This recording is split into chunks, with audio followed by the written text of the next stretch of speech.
Aloha kako. Welcome to the hearing for the Committee on Agriculture and Food Systems. Today is February 7th. The time is 9:37 a.m. and we are convening in room 325. Today we have with us Vice Chair Kahaloa, Rep. Cochran, and Rep. Peruso. Before we get started, I'm going to go over some brief housekeeping rules. There is a 2-minute time limit per testifier in order to allow as many people to testify as possible. Please keep yourself muted and your video off while waiting to testify and after your testimony is complete. The Zoom chat function will allow you to chat with the technical staff only. If you're disconnected unexpectedly, you may attempt to rejoin the meeting.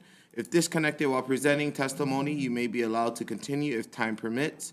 Please note the House is not responsible for any bad internet connections on the testifier's end. In the event of catastrophic network failure, it may be necessary to reschedule the hearing or schedule a meeting for decision-making. In that case, an appropriate notice will be posted.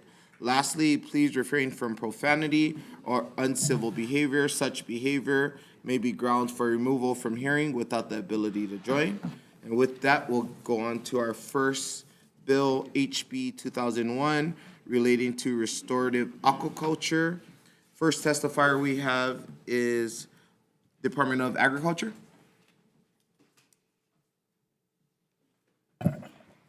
Good morning, Chair, Vice Chair, and committee members. Dexter Kishida with the Hawaii Department of Agriculture.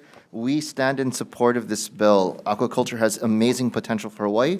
A feasibility study will definitely help us achieve those goals. Thank you very much. Thank you. Next testifier we have is Hawaii Farm Bureau.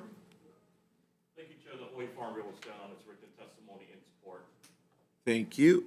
We have a number of other testifiers in support and one with comments. Is there anyone wishing to testify on HB 2001?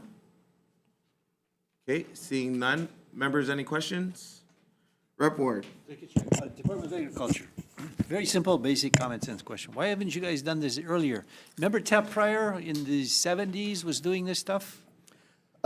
Maybe that's too... I wish I could speak to the 70s, but I don't believe I was born just yet. But So Tap Pryor doesn't mean anything to you? I apologize. I may need to do some research in. Somebody knows Tap Pryor. But maybe I can invite up my animal industries team to speak a little bit more to The point this. is, we had a leg up on the world market in this regard, and I know we still have seedlings, but in other words, you're just now waking up to the fact that we've got potential here. Is that basically what you're... Absolutely not. From my understanding, in speaking to my team, we knew that and know that Hawaii definitely has some unique abilities. Things like our shrimp industry is able to produce breeders for large sections of the world for food production, as well as some other areas. But as aquaculture is evolving to the nutraceuticals and et cetera, I think the possibilities are also expanding.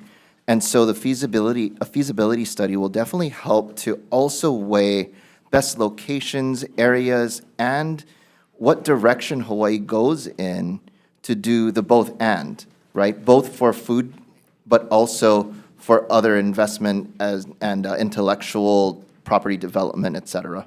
And hopefully you won't drag your feet on this. Last question. Is 300,000 enough to get this thing launched and secure? I think that's what... For a the corporation- feasibility study, Yes, we believe so. very good. Thank you. We look forward to a good report next year. Thank you. Members, any other questions? Seeing none, we're going to move on to our next measure, HB 2083, relating to school meals. First testifier we have is the Department of Education. Law. Good morning, Chair, Vice Chair, and committee members. Audrey Adano testifying for Department of Education. We had written testimony and we provided comments, and I'll be here if any questions. Okay, thank you.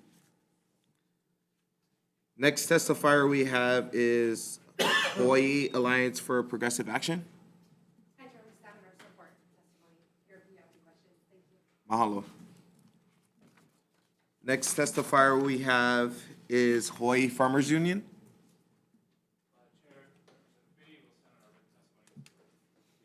Thank you. Next testifier we have is Quincy Kulahan, via Zoom? Okay.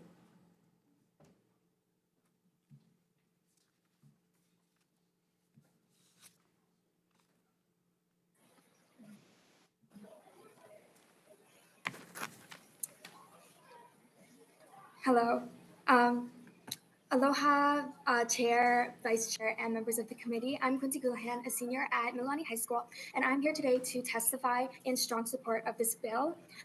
Not only does this support local farmers and our INA and our land for the long future, but it also helps us reach our goals of 30% locally sourced school lunches. In my AP Environmental Science class, we discussed this a lot, and even those who love the school lunches now and who love meat options and things like that, they still support this bill very heavily because this allows school lunch to be more accessible to all students and ensures that all students are eating during the day and gives them that opportunity. Thank you for your time, and I really hope you consider passing this bill. Thank you. Next testifier we have is Jade McMillan.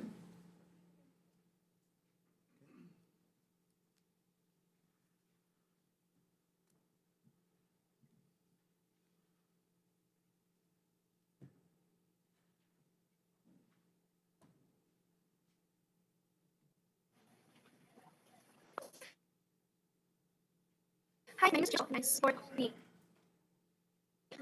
bill HB 2083. Because in my school, sometimes there's a lot of people who live vegan or vegetarian lifestyles, and right now the lunches are majority meat, and it's really hard for them to eat like a substantial amount of food when all they can eat are the sides and just a few cups of like pineapple or things. So it would just be more inclusive for everyone.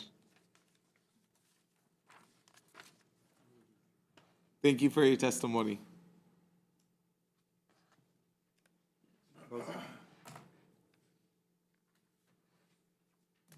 Okay, we're gonna move on to our next testifier, Bonnie Parker.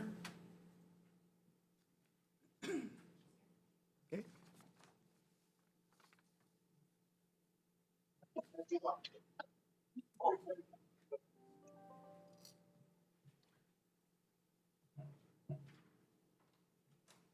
Aloha, my taco. I'm sorry, my class is coming in at this moment. I'd like to testify on behalf of my students at Milron High School, our sustainable food system students, as well as our agriculture students, and the students on our campus as well. We testify in support of House Bill 2083 because we believe that every student has the right to a nutritious and healthy lunch while they are on this campus. It not only promotes the health and the well-being of our students here, it also supports our IDA, the land that feeds us and nourishes us from our oceans to the land to the heavens. Thank you very much. You guys, in support of HB, you guys can say, we support HB 2083. One more time, Howard.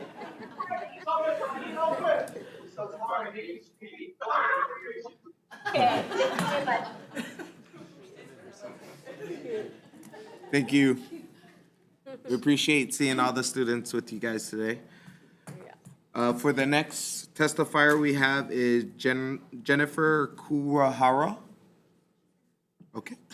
Hi, my name is Jennifer Kuwahara. I'm testifying in support of this bill with possible amendments of making sure to clarify the plant-based meal aspect, because I don't think we can just rely on tasty tenders or something that's just continues the industrial food system, that we need to provide students with clean and plant-based whole foods. Thank you. Mahalo.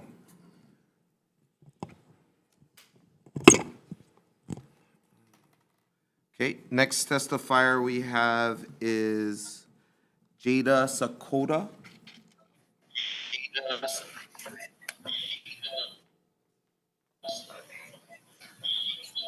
Is it going? Hello, my name is Ida. I'm a current junior at Milwaukee High School, and I'm testifying in support of Bill number 2083. As someone who's grown up in Hawaii for a really long time, I feel that it's very important for me and my fellow peers to have quality food that is not only accessible for us to eat, but can also help the environment and my community. Many students here aren't looking to eat their food, whether that be because it doesn't look appetizing or it really doesn't taste good. This will leave many students with no real food to eat an entire school day, and will not only leave students hungry, but also cause a lot of food waste and cause many issues for students and the environment.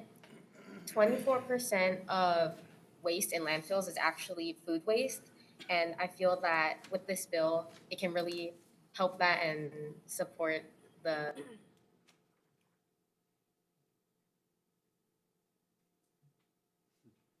Okay, we lost connection with you, Jada. Okay, we're gonna move on to our next testifier, but thank you for your testimony. Next testifier we have is Regan Botel.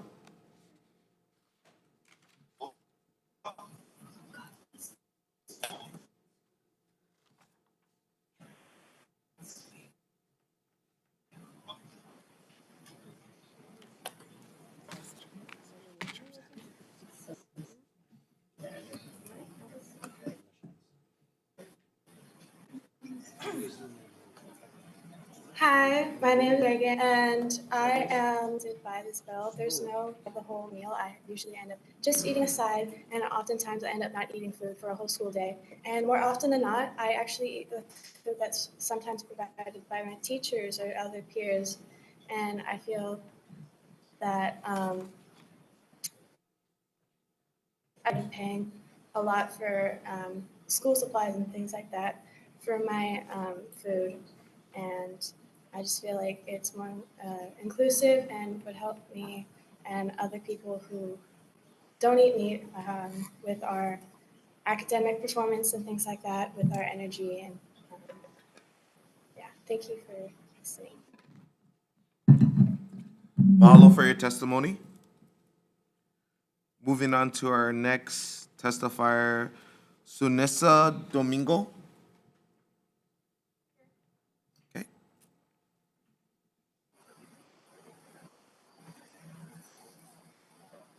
Oh. Hi, my name is Sinisa Domingo. I'm a junior at Mililani High School, and I'm testifying in support of the intent of this bill. I've never really was interested that much in the environment until I learned in class about how our food and what we eat affects the environment and our health, as well as it has a social impact. I would find this bill beneficial to give kids less on meat in their meals. Ideas like Meatless Mondays have shown to work in a large-scale place like New York. So we should also be putting in the effort to support our INA, since deforestation, which leads to this social issue where people are losing their homes because we're trying to make as much room for the cattle and also the emissions that are linked to this cattle. I hope you consider passing the House Bill number 2083 because it has the potential of protecting our health and just the environment. Thank you for allowing me to testify. Thank you for your testimony. Moving on to our next testifier, Julia Young.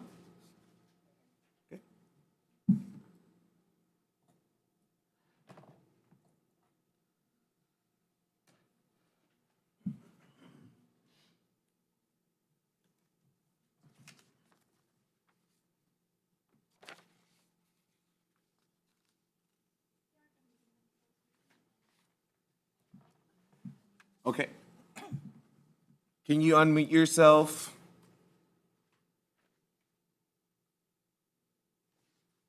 Okay, we're gonna move on to our next testifier, Thomas Kubo. Okay. Moving on to our next testifier, Tori Lynn.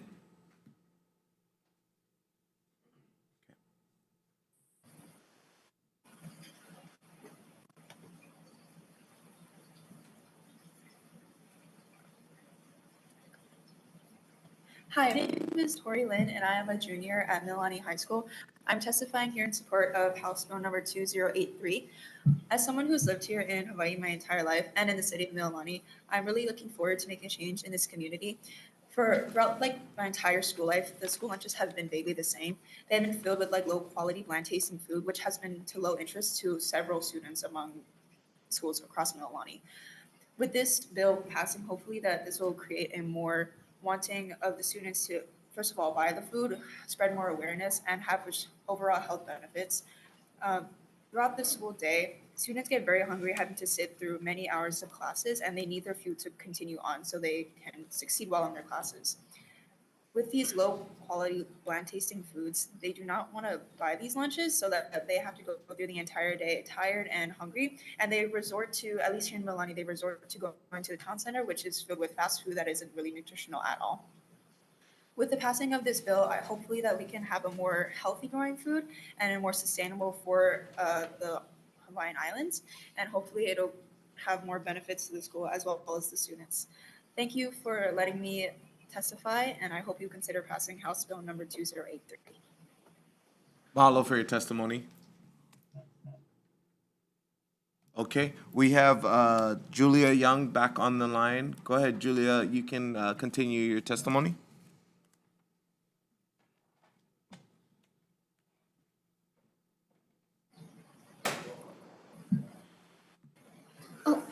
My name is Julia Young, and I'm at high school.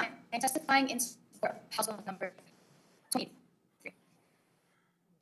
So, throughout my time as a resident and student in Hawaii, I've experienced this, not enjoyed it, and so has a lot of my peers here.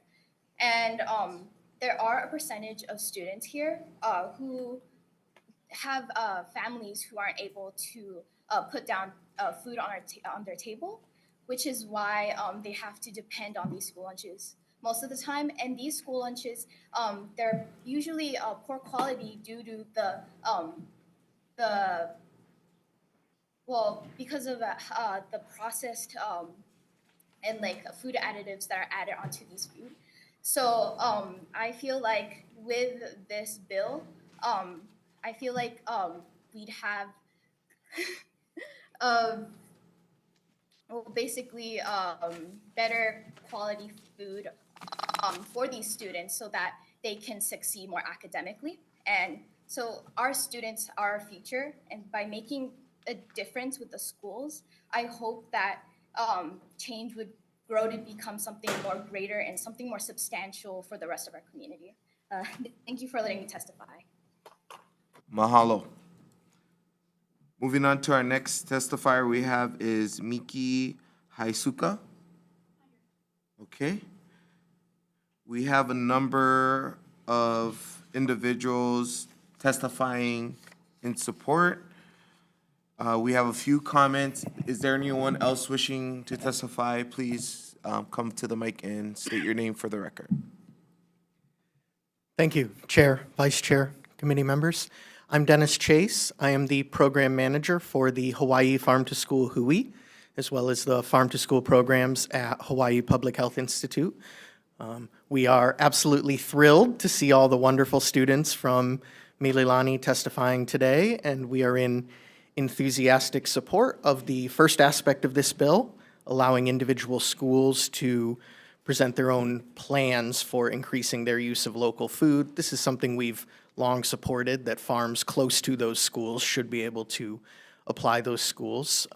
We are certainly in support of plant-based meals as a general idea. We're a little concerned that that could lead to importing more foods, things like Beyond Burgers, or I think Tasty Tenders were mentioned. So we would be interested to hear what the DOE plan might be for making sure that those plant-based meals featured as much local food as possible. Thank you. Mahalo for your testimony. Anyone else wishing to testify? Thank you, Chair, Vice Chair Committee. Dexter with Department of Ag. Apologies for not submitting written testimony, but after hearing students and many of the testifiers, we definitely stand in support of the Department of Education to help them achieve both the goals, but also articulate what could be, as Hawaii also has a lot of locally produced value-added items that would fit into the plant-based category. Thank you very much. Thank you. Anyone else wishing to testify, please stand to the mic and state your name for the record. Aloha, my name is Bobby Pahia. I'm a kalo farmer on the island of Maui. I'm here today in support of House Bill 2083. I think our policymakers and our legislature need to continue pursuing that 30% locally grown produce be in our school system. We need to have culturally appropriate and nutritious food in our school system and for our keiki over here. That's very important to me. Also, because I'm a farmer, we need to address the food security issue. And one way of addressing food security is by supporting the farmer. So if we go down this road of procuring more local and nutritious and culturally appropriate foods, then that'll help increase production and distribution for not only our school system, but for the entire state, for all our consumers. So I humbly request your support for House Bill 2083. Mahalo. Mahalo. Anyone else wishing to testify on HB 2083, please state your name for the record. Aloha, Christy Martin, Coordinating Group on Alien Pest Species. We usually just try to focus our efforts on invasive species, but this is one of those things that it's two sides of the coin. More locally sourced ag helps reduce our imports, and that reduces the invasive species. And I just wanted to voice my support for this bill. It's excellent to see the young students chime in. We definitely need to grow local ag. We need to have more healthy foods available for students of a variety of types. So, mahalo. Mahalo. Anyone else wishing to testify on HB 2083? Okay, seeing none. Oh, I see one more testifier. Please state your name for the record. Good afternoon, Chair, Vice Chair, members of the committee. Brian Miyamoto here on behalf of the Hawaii Farm Bureau. We didn't comment on the bill, but in light of everybody else commenting, and also in light of me being a Mililani High School graduate, and those were the happiest 8 years of my life, I thought it was appropriate that I came up here and said something. I think what everybody says, Bobby was spot on. CGAPs, Christy was spot on. We don't have any problems with recognition for schools, but we'd rather see that focus, as Bobby said, the incentives and recognitions on the farmers, assisting those farmers so that we can meet the 30%. We didn't comment on it because the 30%'s in law. We shouldn't need recognition. It's in law. We need to hit it by 2030, so we should find mechanisms and ways to get to that goal, because there's a bill that's actually asking for 50% by 2050. We'd love to see that also. We'd love to see it continue to go higher and higher, but we need to support the farmers and ranchers. The second part about plant-based foods, again, why wouldn't we? Why wouldn't farmers want to support more plant-based foods? We did hear some of the concerns, and that's why we want to see, again, supporting the industry by supporting the increase of value-added production so that we can produce those plant-based meals here in Hawaii using locally grown crops instead of importing it. Because again, if we import, we may jeopardize the 30% goal that we need to hit. Thank you for the opportunity to testify. We will submit written testimony. Thank you. Thank you. Anyone else wishing to testify on HB 2083? Okay, seeing none, Vice Chair Kalua. Thank you, Chair. Thank you, everyone, for your testimony, and I just want to, again, thank the students and teachers from Mililani High School who shared their voices today. It was very inspiring. I would like to ask a couple questions of the Department of Education.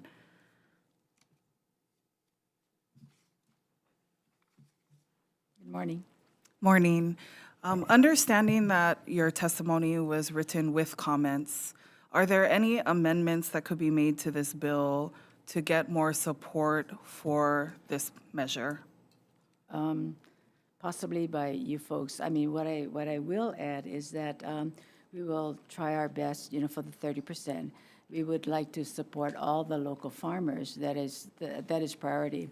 Right now, the administrator of this program is working on food standards. So in other words, we have to set whatever standards is, and then those vendors and local farmers that we want to do business with, they would have to meet the standards that is required. Thank you. A follow-up question. In the testimony, there was reference to that we do not have enough large-scale farmers or food producers to meet the demand and meet our 2030 goals. I think one of the challenges there, and I'm quite offended because we do have a lot of farmers, but we have smaller scale farmers.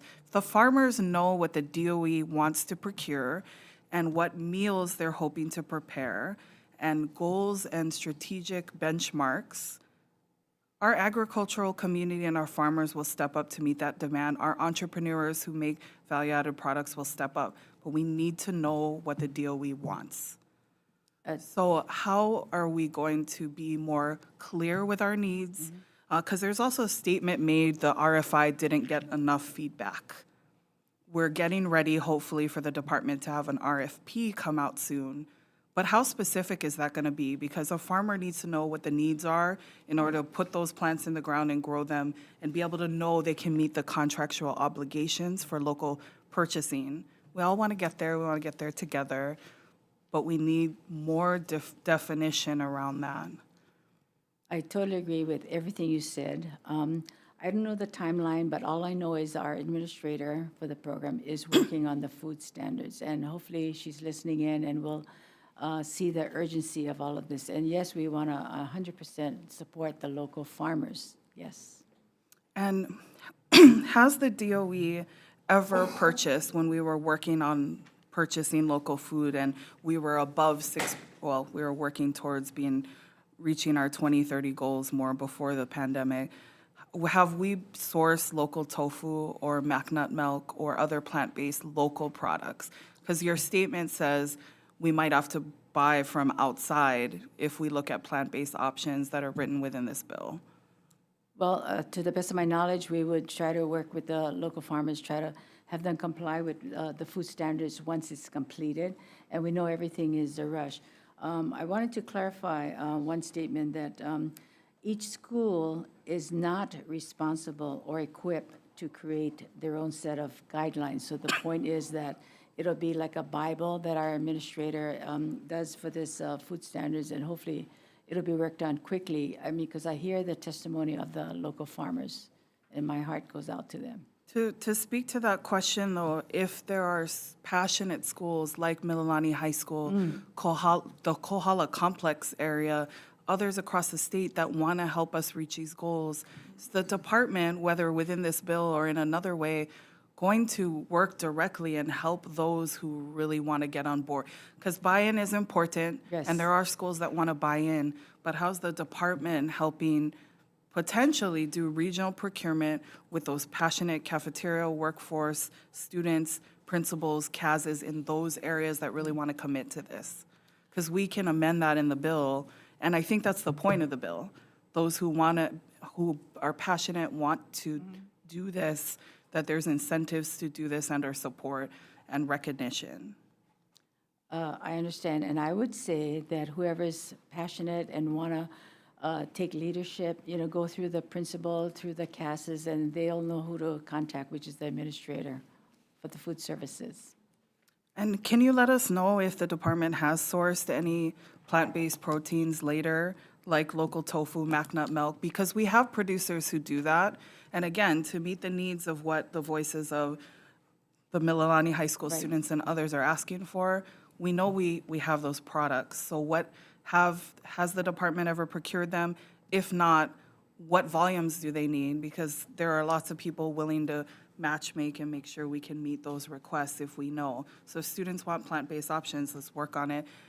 And I'm sure the federal government has a standard for plant-based milk, which was brought up by the students in particular. Right. I know the two specific items you mentioned, the tofu and the McNut. I know that was in discussion, but I don't want to speak out of turn because I'm not a nutritionist, but I know that's on the radar. Okay, thank you. If we could be provided that information to the chair, that would be helpful. Thank you. Thank you. Okay, Rep. Peruso? I have a question for Quincy on Zoom, if you're still available. Hi, yes. Hi, thank you for joining us and thank you for submitting testimony. And Hi, yes. okay, I think there's a little bit of an echo. Hi. But I hope it's not me. Sorry. It's Yeah, okay. there's a bit of connection issues. Yes, I am in communication with your principal about that. But I wanted to follow up on the work that you folks are doing around the plant-based approach in particular. And I think that there are two different models. One is to offer an alternative every day for all of the students. And then another model is having like meatless Mondays or something like that. And I'm wondering if you think that there's enough demand to support having an alternative available at all times, or if you think that we should start with something like a meatless Monday and then build it out. That's a good question. Me personally, I do think that it would be a good idea to start with the meatless Monday or 1 day a week and build it out. One, to introduce the students to this type of meal, because if this is the only option, they will be able to eat it and kind of understand.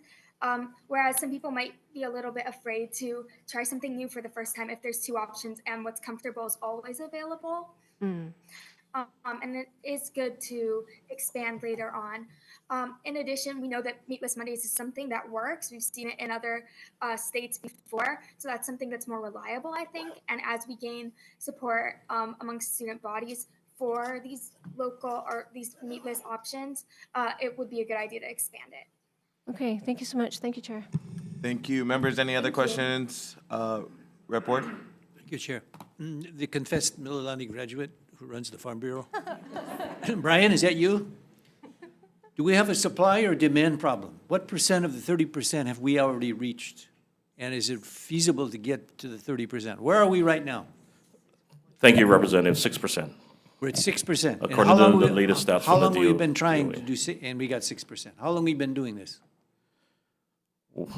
Probably for decades. I remember when I first started the Farm Bureau in 2005, there was a procurement exemption, so it was a little bit easier. We went through a preference. We've been trying to get the data. I think that's, you're a data person, Representative, the data on exactly where we've been, what happened with the change, and where we are now. The metric of 6% over how many years you've said, we've got to go 5 times that to 30%.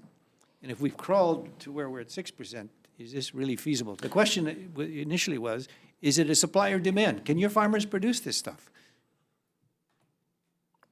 We're going to do our best to produce it. The 6% is a drop because milk was, I think, made up a good percentage of what was included in the local purchasing. We really have one local dairy now. We are, as you've heard, discussed, waiting for the list. We do have a preliminary list, but we understand the DOE is going through a menu update to develop the menus, which will inform the farmers and ranchers of what is needed and at what quantity, and then we can start ramping up. We can produce those foods that the department needs. We can't produce everything here competitively, but they're going to give us a list, and we're going to, of farmers that are interested in, and there are farmers that are interested in, but we need the list of products, because farming is a long-range or long-term endeavor. It can't be immediate. We have some short-term crops, but we need to know exactly what they want. A farmer's not going to grow something that the DOE doesn't want for the program. If you divide your farmers into plant farmers versus meat farmers, what does it look like? What's the percentage of each, if you know?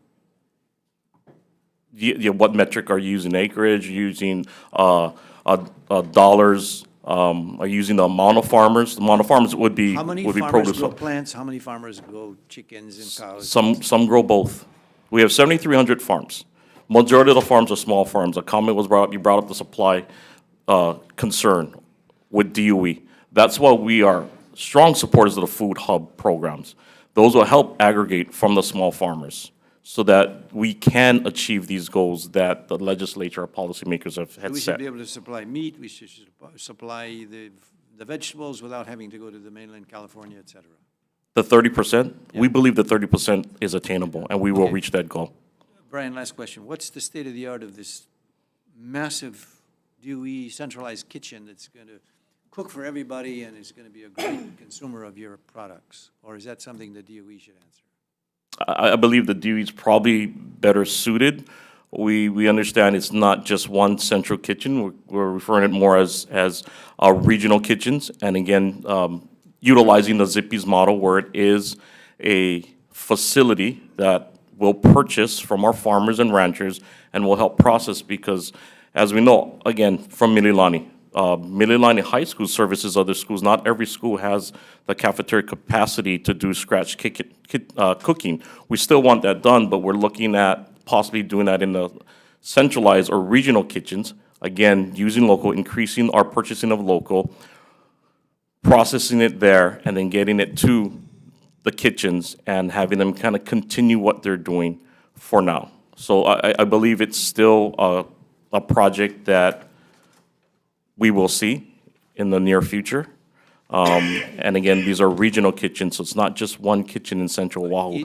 The concept would be regional kitchens, even two here on Oahu. Brian, it may be Zippy's by taste, but by size, it's Walmart or it's Costco. They're huge. And you're saying there's none in place yet? The central kitchen? Yes. No. Not in Hawaii.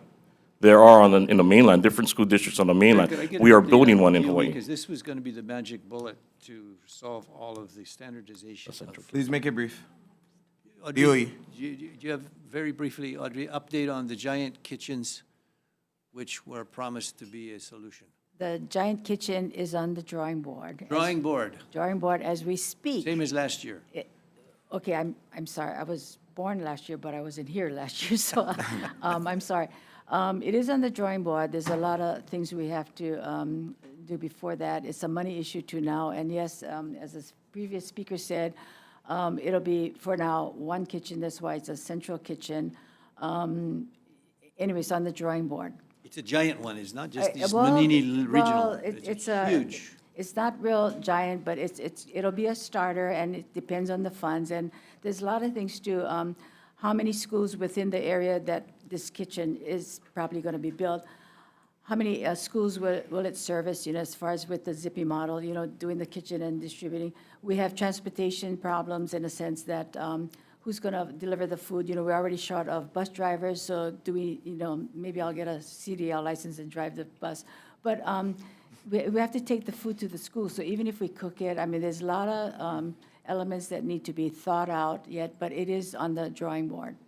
The goal is 30%. You're going to do that, right? 30% by 2030. Try You our can do it. You best. said you're going to try, but if you Try our only try, best. that means you're not going to do it. Well, Okay, report. Okay, that's Thank my you. editorial for the question. You can stay there. Any other questions, members? Okay, I have a couple questions for Okay, DOE. sure. Some of the students mentioned about vegetarian options. To your knowledge, what are the options for those students that claim they're vegetarian? I'm sorry, I don't have the answer, but I will get the answer to you. Okay. So my second question, I've been seeing and hearing from constituents, there's like a trend right now going around where they're taking pictures of all the DOE school meals, and they don't look appetizing whatsoever. And there's been a lot of discussions around what we're feeding our kids in the schools. And I think that with trying to increase our purchasing power into our local food producers, I think that will improve the meal qualities exponentially.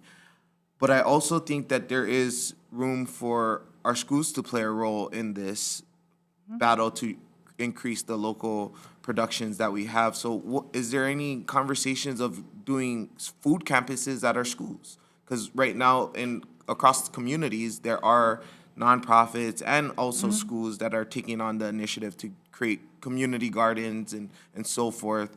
But where's the DOE stand on this, and can you guys support more of it? On that particular issue, I cannot answer you. I hope our administrator who's not feeling well will be listening in, and hopefully we'll get an answer back to you. But also with all the things that, the pictures and what the students want, we're still guided by the federals. So there's that element too.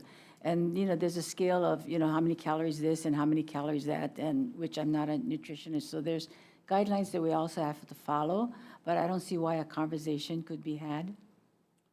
Okay. On that note, I know the public charter schools have that flexibility. Some of them contract with Sodexo or whatnot. How do we enter into that space as a public school, just particularly for the mills? I think that this is where the discussion is right now. Where can the DOE put itself to be able to access those same type of abilities? Okay, of what I understand, and I can be corrected, there's only a small number of charter schools that are under the DOE umbrella. The rest is on private land, private buildings, private whatever. So I don't know what our reach is to those other charter schools. Okay. Dexter, you mind coming up? Thank you.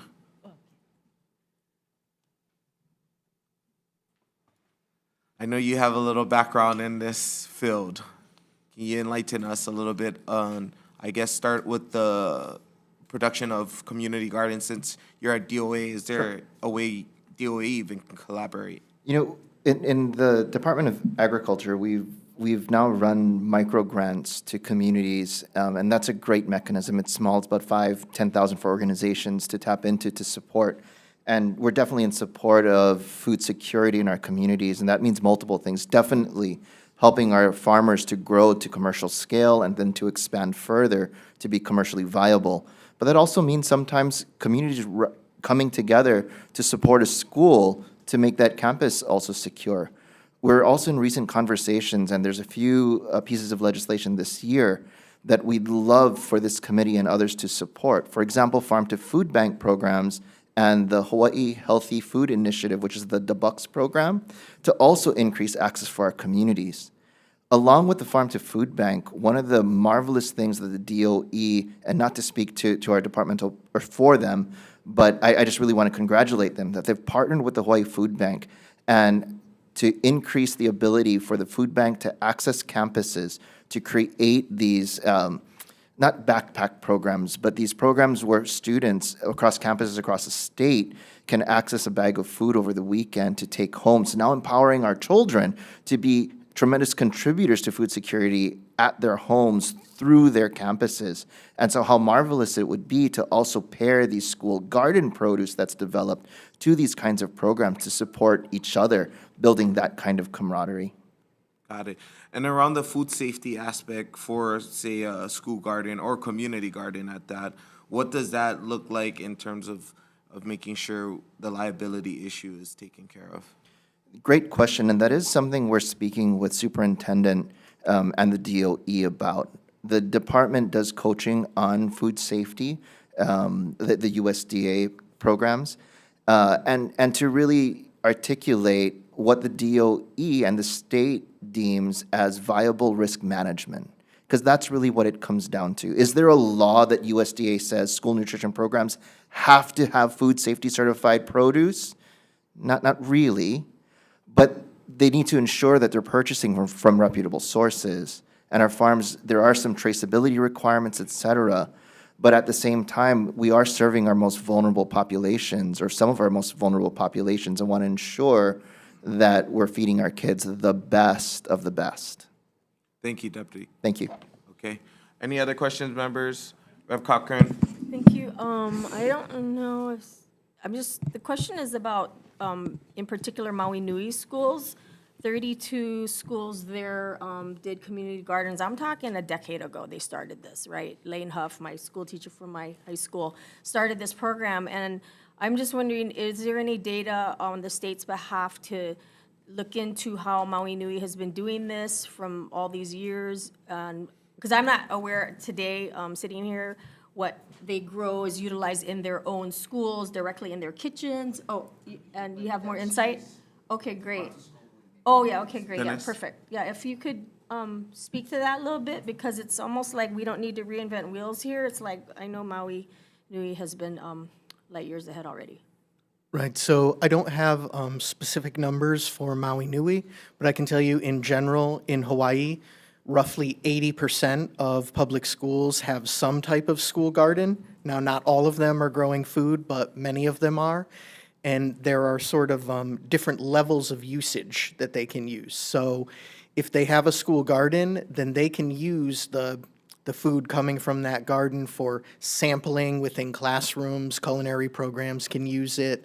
They can put a bowl of bananas in a classroom for snacks or something like that. But in order to have that food in the cafeteria for breakfast or lunch, it has to go through the procurement process. So it has to be formalized.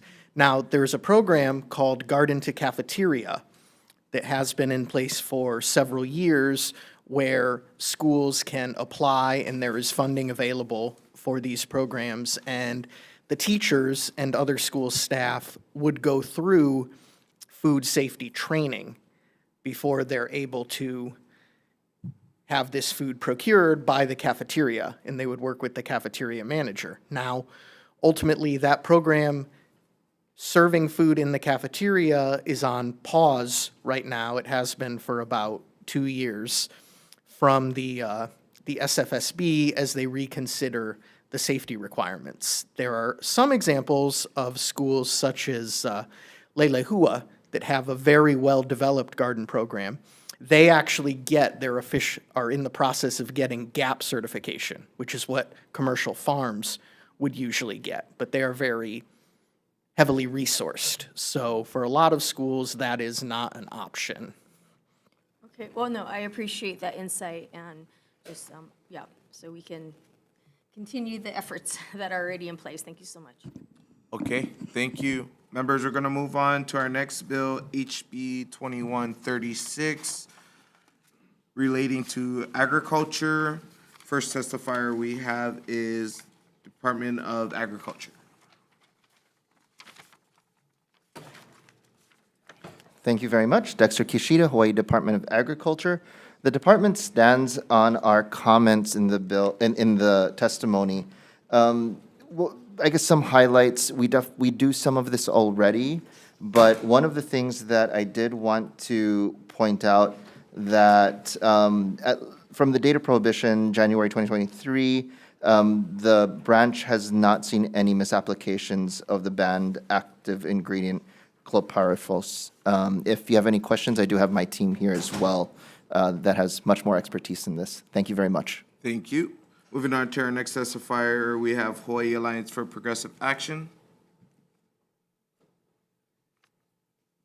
Aloha, Chair, Vice Chair, members of the committee. Thank you for the opportunity. For the record, Fern Holland, speaking on behalf of Hawaii Alliance for Progressive Action. HAPA strongly supports everything to do with ensuring a strong pesticide inspection program.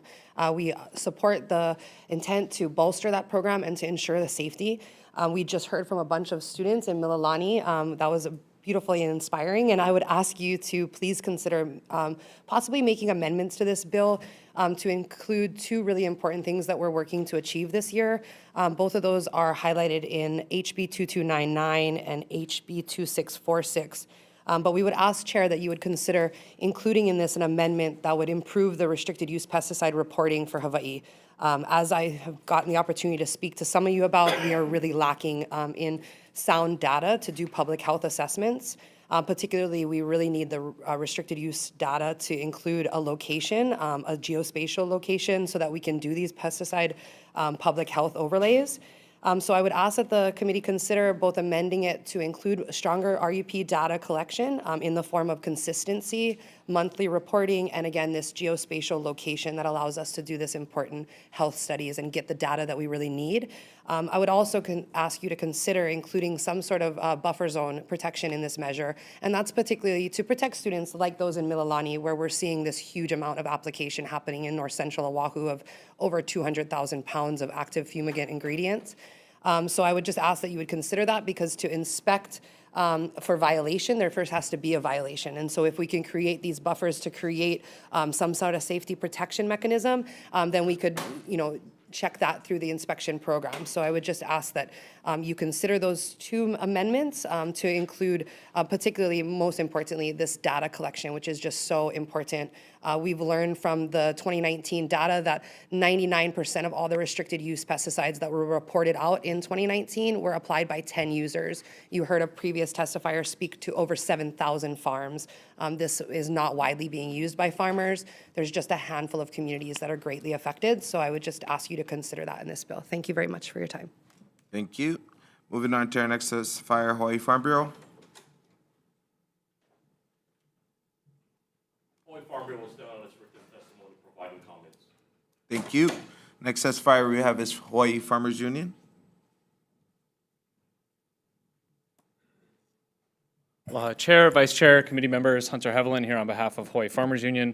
I was just stand on our written testimony in support, but wanted to add, I think part of the impetus for upholding the current ban at the state level is that the EPA has actually had to roll back some of their federal level bans on chlorpyrifos use due to court rulings. So while we had in place for, I believe, 2 years or so, a pretty broad ban on usage, this bill will help ensure that our state level governance towards that effect will not be imperiled in the way that our federal efforts have been. Happy to offer any additional input as needed. Thank you. Thank you, members. We have a number of individuals in support with a few with comments. Is there anyone else wishing to testify on HB 2136? Okay, seeing none, members, any questions? Oh, go ahead, please. State your name for the record. Clayton Kubo, Waimea, Kauai. I sent emails, to a few of you guys. So I hope it's going to be mandatory inspections. As I found out, June 4 requests denied inspection. Okay, but then again, the Department of Ag do not get records of this. They do not trace this stuff. And also one on Kauai that I was told, but the worker does not work there anymore. Mahalo nui for you guys' time. Aloha. Mahalo. Anyone else wishing to testify on this measure? Members, any questions? Okay, go ahead, make it brief, please. For HAPA?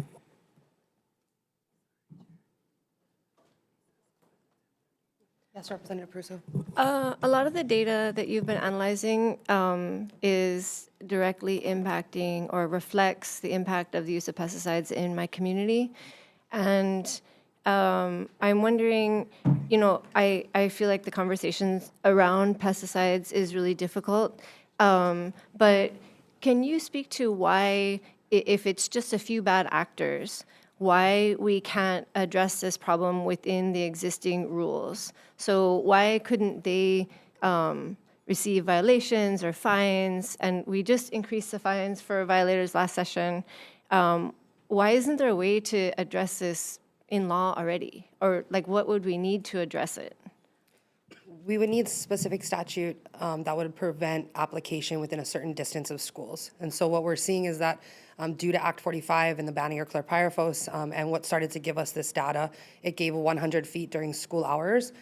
California has a quarter mile around schools, and we're looking to better protect our rural communities. And so without there being some sort of legislation that restricts the application in close proximity to schools, they are still allowed to use these highly restricted use pesticides up to close proximity to some of these rural schools. And again, your community is one of those communities, and it's only a handful of places throughout Hawaii that we've seen this application happening. West Side Kauai, Central North Oahu, Makawao on Maui, and a couple of schools on Molokai would be affected by that, but the buffer zone would allow them to have to back off, and then that could be enforced by law. But without that, there is no way to enforce a law that does not exist, basically. Okay. Thank you so much. Thank you, Chair. Okay, members, any other questions? Okay, seeing none. Okay, we're going to move on to our next measure, HB 2138, relating to agriculture education. First testifier we have is Sitar.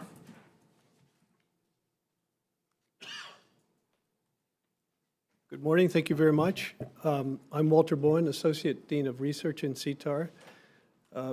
Chair Gates, Vice Chair Kahaloa, and members of the committee, thank you for this opportunity for us to come before you and support our testimony in support of HB 2138. I think we've seen the excitement that happens when you mix agriculture and education, and we think that having this coordinator position to look at the diversity of efforts that are underway and hopefully help coordinate better, bring people working together, would be very critical for moving forward in terms of building awareness in our communities. So we stand in support, and I'm here to help with any questions you may have afterwards. Thank you. Thank you. Next testifier we have is Hapa. Thank you. Next testifier we have is Hawaii Farm Bureau. Thank you. Next testifier we have is Local Food Coalition. Thank you. Noting that was the last testifier, is there anyone else wishing to testify? Farmers Union will stand on our written testimony just submitted. Thank you. Anyone else wishing to testify on HB 2138?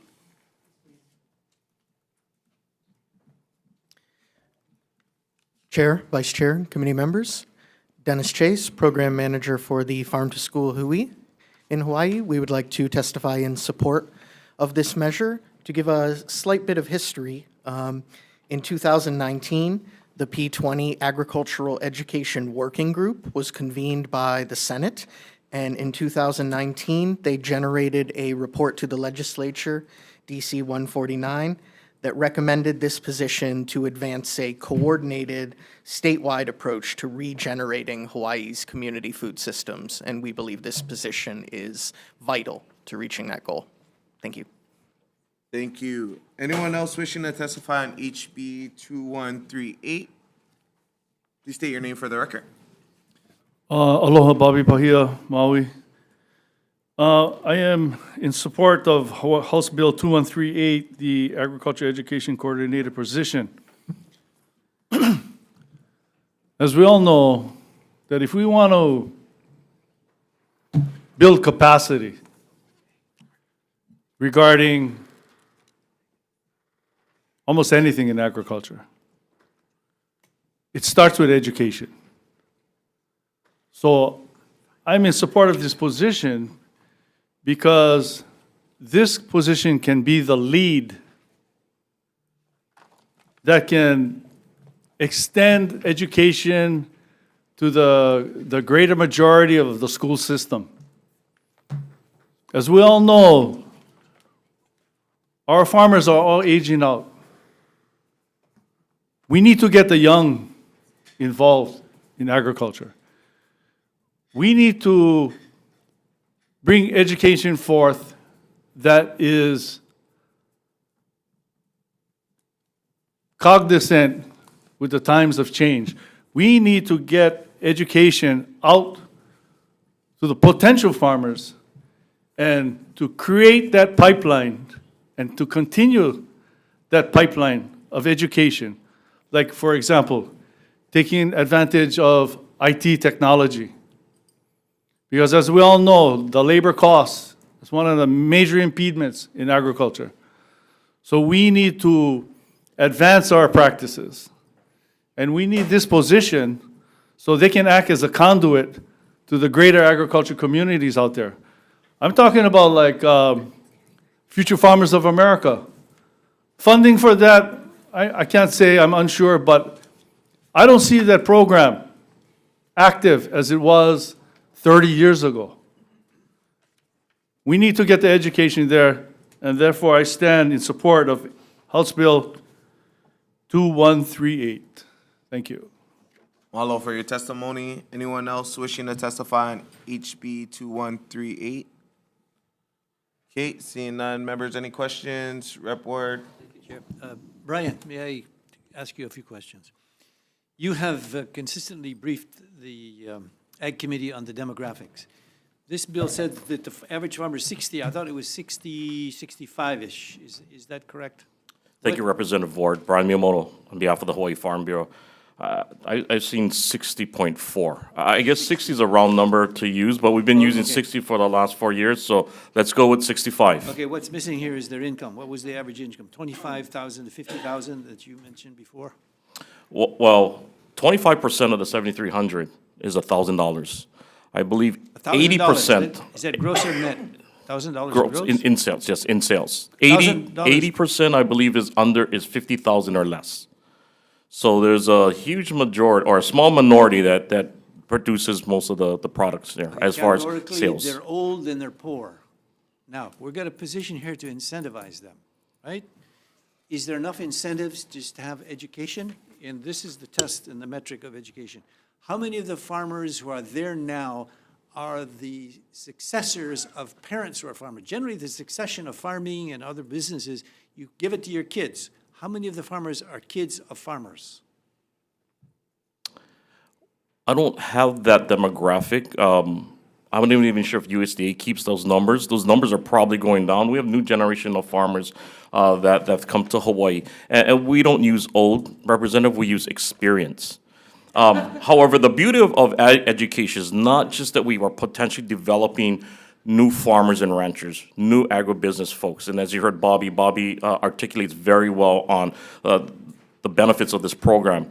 But we're also developing, by giving the foundation in agriculture through ag education, is future consumers also, and policymakers. Not everyone that goes through these ag education programs, for example, the FFA program or the 4-H program, or even Go Farms, ends up becoming a farmer, or Ma'o Farms, who does excellent work with our youth, become farmers, but it gives them that foundation and that background so that they will continue to support agriculture when they're in those positions of purchasing or policymaking, such as you folks. So these ag education, there's huge benefits, but more importantly, there's a huge need for it.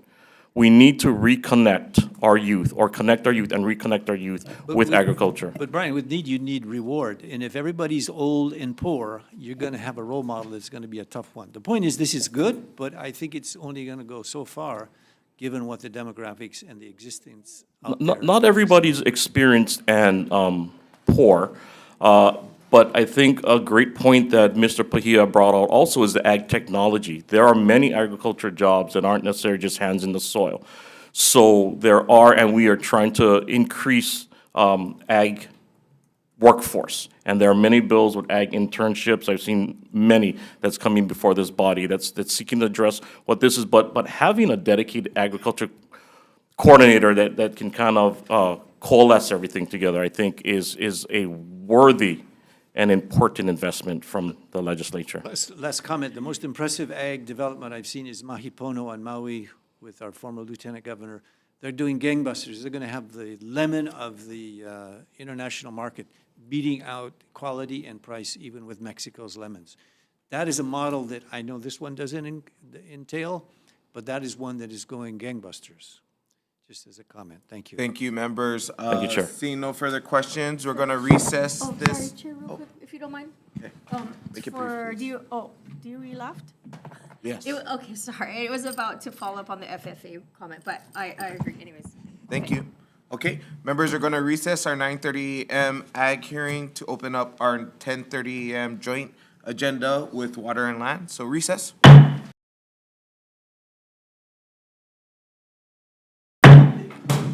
Okay, aloha kako. Welcome to the joint hearing for the Committee on Agriculture and Food Systems and the Committee on Water and Land. Today is February 7th. The time is 10:40 a.m. and we are convening in room 325. Today we have with us Vice Chair Kahaloa, Rep. Cochran, Rep. Ward, Rep. Peruso.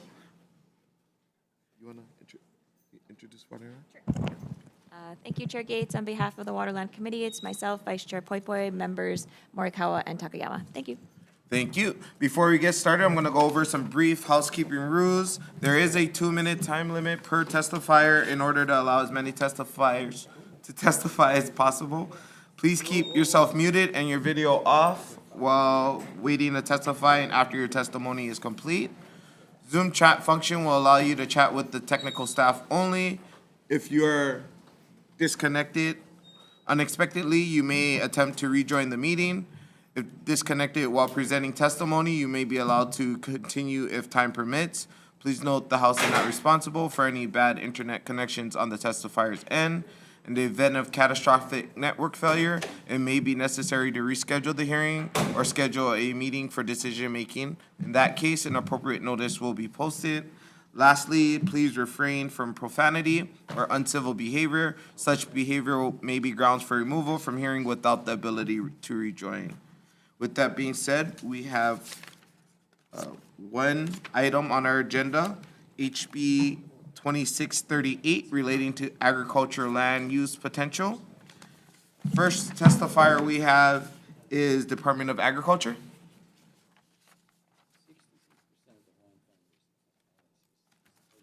Thank you very much, committee chairs, vice chairs, and committee members. Dexter Kishida, Department of Agriculture. We stand on our testimony offering comments specifically to do this work. We do request $1 million or possibly a gentle lob over to the University of Hawaii to do the work. Thank you very much. Thank you. Next testifier we have is Dilenar.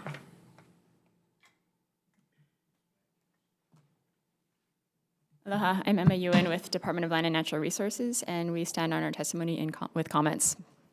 Thank you. Next testifier we have is Attorney General.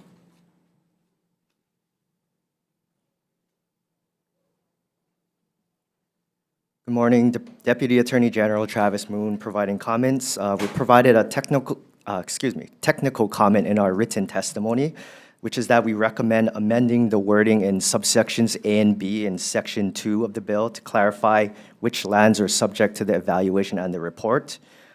The suggested wording is included in our written testimony. If you have any questions, I'm here to answer any. Thank you. Thank you. Next testifier, Hawaii Farm Bureau.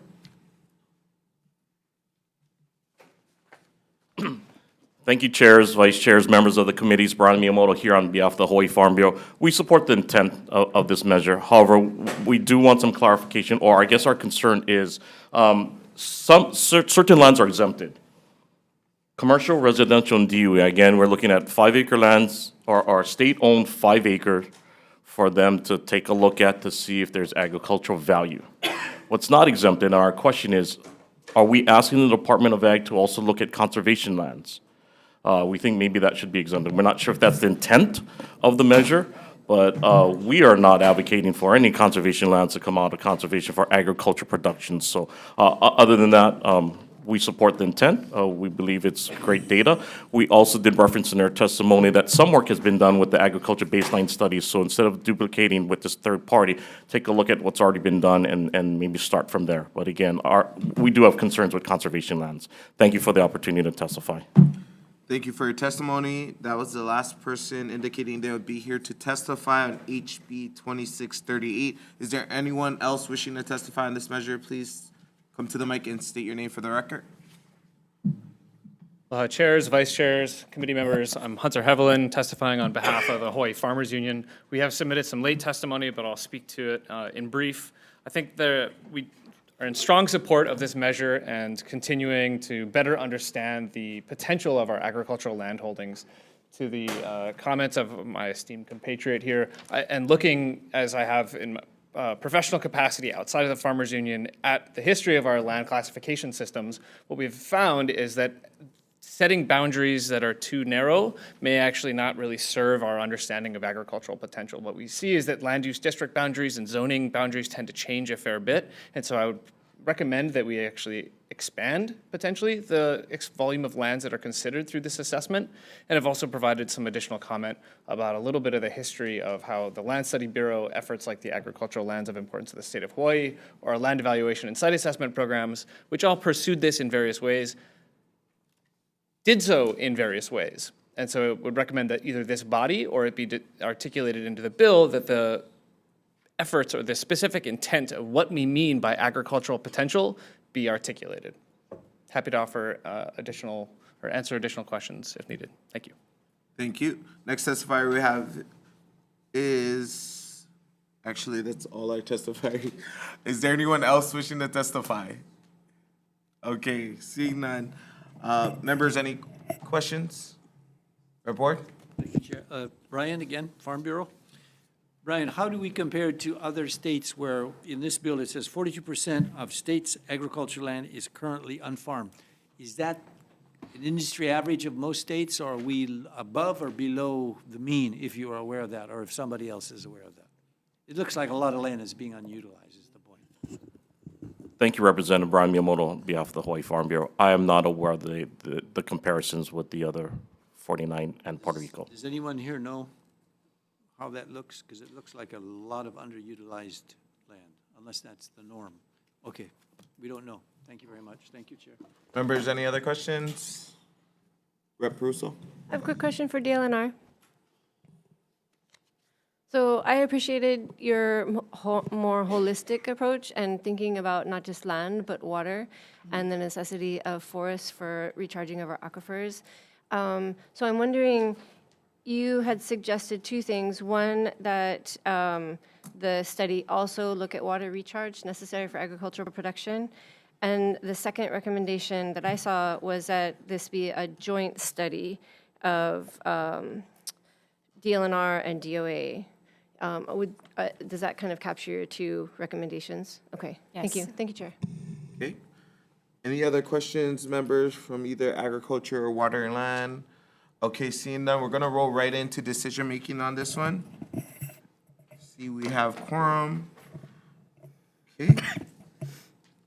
So Chair's recommendation is that we're gonna turn this into a HD1. We're gonna defect the date to July 1st, 3000. We're gonna take the AG's amendments, which will exclude conservation lands and delete section A on page 2, line 1 through 8.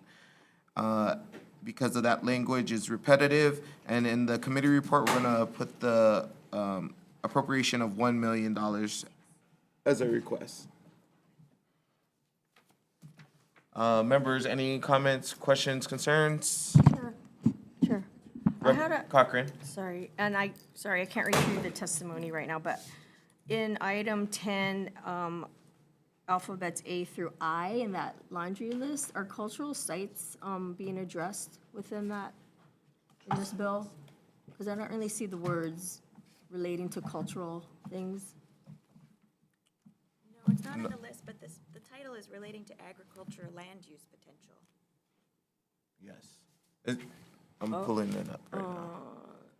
Yes, Okay, I don't so it's see just the that list it's on the because list. it lists gulches and, water, it's like taking into consideration these certain items of the land, so I thought that's what I'm thinking that list is about, but so if not, then that's fine. I just You're didn't- asking to include cultural I'm just sites noticing in that it list? doesn't, point towards cultural sites if on land, to take into consideration. Okay, we'll include that in the committee report. Okay, thank you. Okay. Anyone, comments, questions, concerns? Okay, seeing none, Vice Chair for the vote. Thank you, Chair. The Chair of the Committee on Agriculture and Food Systems recommends that, we're voting on HB 2638. The committee chair recommends to pass with amendments. Seeing the presence of all members, we're going for a vote. Chair and Vice Chair vote aye. Representative Cochran. Aye. Representative Lowen excused. Representative Peruso. Aye. Representative Woodson. Aye. Representative Ward. Chair, your measure is adopted. Thank you. Waterland Committee members, same recommendation. Any discussion, questions? Seeing none, Vice Chair, House Draft 1. Voting on House Bill 2638 with amendments. Chair and Vice Chair vote aye. Representative Chen. Aye. Representative Ganadin. Excused. Representative Hashem. Aye. Representative Mizuno. Aye. Representative Morikawa. Aye. Representative Takayama. Aye. Representative Souza. Excused. Recommendation is adopted. Thank you very much, members. Thank you. Hearing adjourned.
Reconvening our 9:30 AM agenda for the Committee on Agriculture. We're gonna start off with HB 2140 relating to ornamental ginger. First testifier we have is Sitar. Aloha. My name is Walter Boyne, Associate Dean of Research in CTAR. Thank you for the opportunity to offer testimony in support of this. I can't emphasize strong enough how well the team that's been put together by CTAR with stakeholders has performed in terms of gathering data this first year, because this is actually a bill that would continue to support for a second year. There's been a tremendous number, over 760 collaborative stakeholders who are engaged in the ornamental ginger industry at some level. This has been a serious constraint to the growth and the economic well-being of growers. And I would just like to emphasize that I have our team leader on that project, Russell Galante, here to help with any specific questions you may have for this second year of funding for that program. So we stand in support and here for questions. Thank you. Thank you. Next testifier we have is Department of Agriculture.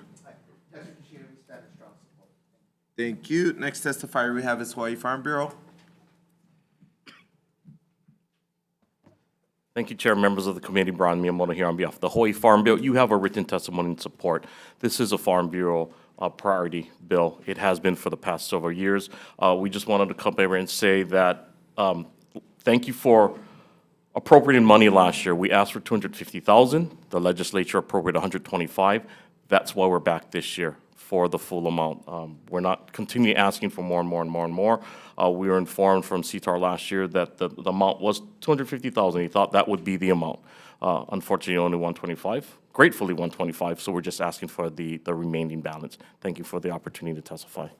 Thank you.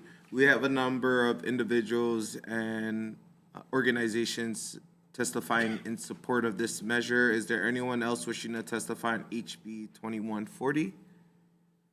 Okay, seeing none. Members, any questions? Seeing none. We're going to move on to our next measure, HB 2144, relating to value-added products. First testifier we have is Department of Health. Aloha, Chair Gates, Vice Chair Kaloa, members of the committee. My name is Peter Oshiro. I'm the program manager for the Department of Health's Food Safety Branch. We are standing in opposition to this bill. I stand on my written testimony, and I just want to clear one big misconception in this bill. It states that Hawaii is one of only a few remaining states that does not provide certain exemptions from its Department of Health for homemade food products. That is a false statement. 10 years ago, in 2014, we were one of the first states to actually codify and allow homemade food products to come out of people's homes with no permits from the Department of Health, no inspections. The category of foods that we allowed were snack foods that do not carry pathogenic bacteria. So we, again, very focused on protecting public health in this. So if you want to start a home food business, what this bill is going to do is make all the hundreds of people that do not have permits currently, it's going to force them to get the permits. We do not permit homemade food operations currently. We do not register them. All they're required to do is take a basic food safety class and label all their products that these products were not made in a Department of Health inspected kitchen. So if you want to make chocolate chip cookies, you want to make Rice Krispies treats, you want to make breads, you want to make any candies out there, confectionaries, value-added products from a farmer, he wants to dry his fruit, you can do that currently under our existing rules with no permit or inspections from the Department of Health, period. So I stand on my written testimony. Thanks. Thank you. Next testifier we have is Department of Agriculture.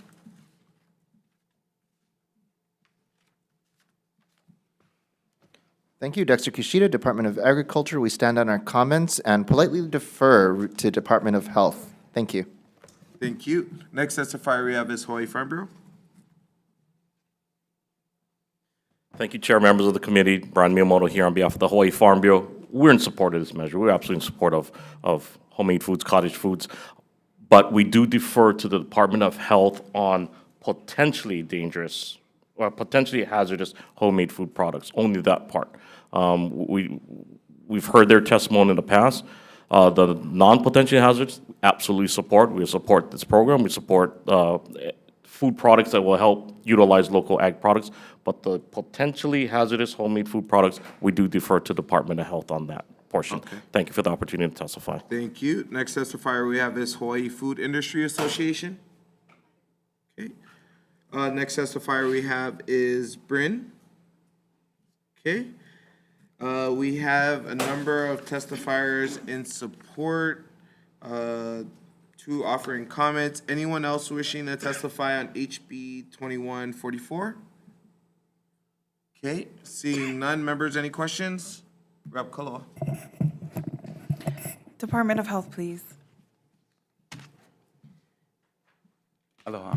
Aloha, thank you for being here. We are trying to help encourage cottage food-based businesses and industries scale up to be able to use commercial kitchens. And in particular, Oahu can access hourly commercial kitchens to be able to scale their food operations.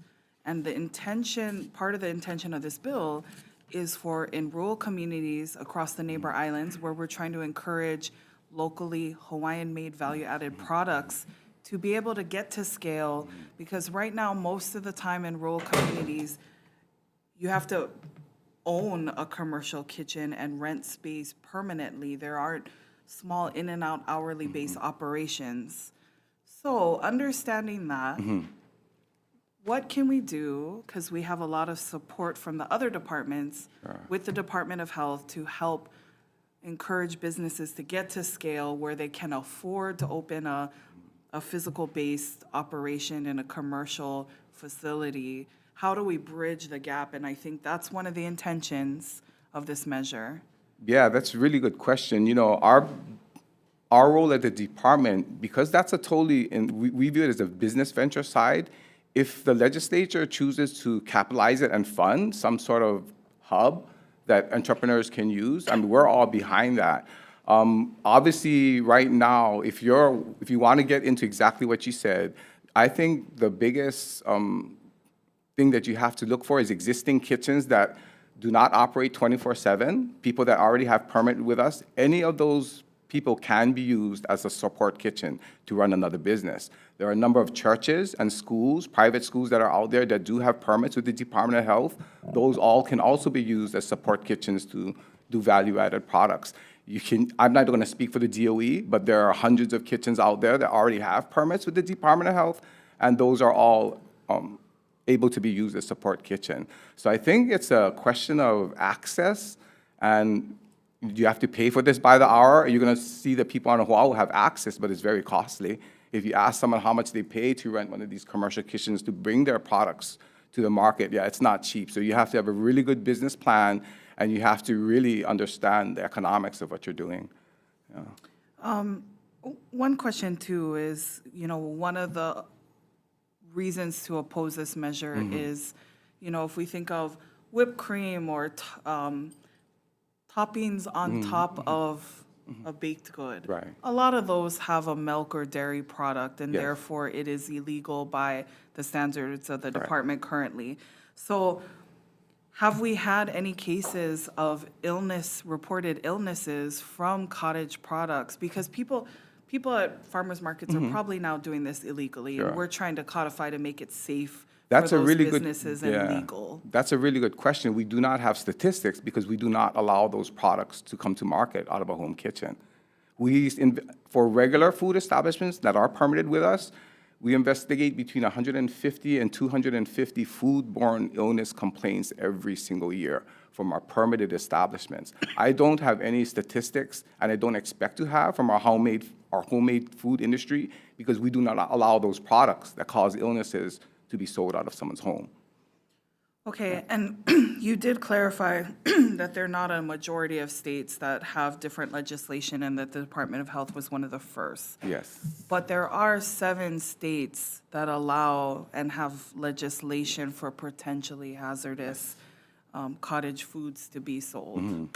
So if we were one of the first to start the initial legislation, we're already behind in the other piece to allow just a little bit more. Yeah, we would honestly, I'll be very honest, we would never consider that because it's about disease transmission and protecting the community's health. If the trade-off is someone can make a little bit of money and cause someone to go to the hospital and get sick from a debilitating injury, then that's not even a question for us. The federal government does not allow homemade foods as a quote-unquote approved food source. And the main reason is you cannot control the variables inside someone's home.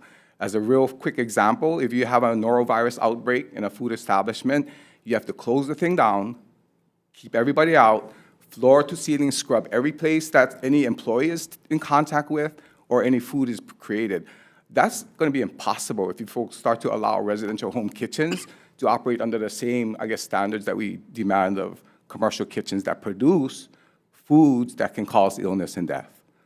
So there's never an opportunity for a line, because we are talking about equitable access because Sure. there are not hourly commercial kitchens equitably across the state. So you're in some ways saying neighbor islands, sorry, too bad. No, Too bad, the so neighbor sad. islands have hundreds of kitchens that have permits with us, and every single one of them are accessible as a support kitchen. They're not accessible for hourly use. That's incorrect. Oh, no. You're saying they're permitted for kitchen use. Correct. But those kitchens aren't open Right. for hourly use for value-added products to scale. Yeah, so I'm not sure how to solve that issue because it's a commercial endeavor, yeah.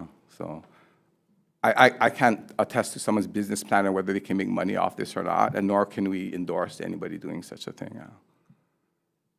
So there is no other amendments to this legislation that it would make it more amenable to the department at this point? You know, if the legislature is willing to fund these kitchens and build, because that's capital improvement, right? That's not what this legislation is. Oh, though. no, I'm. You're speaking to other legislation, which Oh, we sure, care about yeah, as right. well. But if it's about access to kitchens, yeah, that's a commercial endeavor, right? People do it on Oahu for money. It's not being done for free or to help people advance their causes, right? It's a commercial kitchen, right?